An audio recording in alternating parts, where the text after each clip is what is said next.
So Rye is asking, where did I get the stand to hold that fabric? She's talking about the massive tapestry piece that I'm working on that's 5 feet wide and 6 feet tall. And the answer is I actually didn't buy a stand that was that large. They just aren't available for non-commercial settings. I started with this frame that I ordered from Amazon.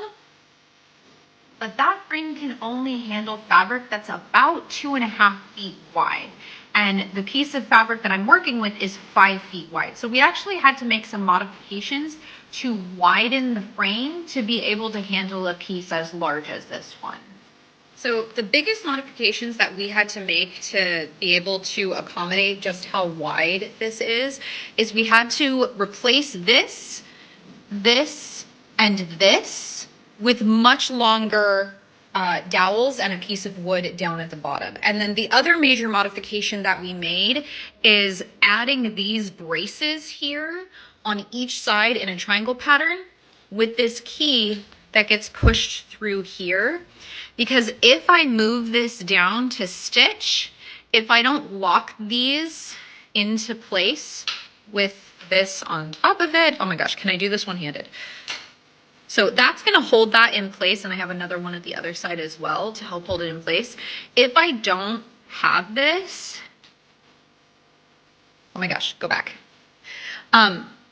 Gravity takes over, and it hangs upside down, and I can't actually stitch on it.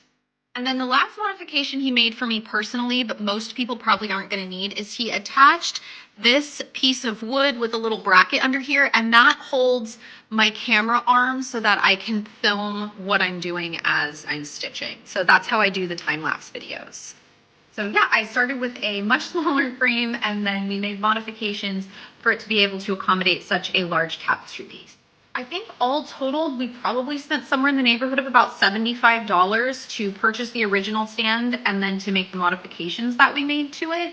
That's a rough estimate, and based on the cost of the wood and the dowels, especially for lengthening the entire piece, those were definitely the most expensive things.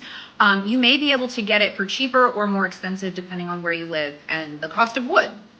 I hope that helps, and happy stitching.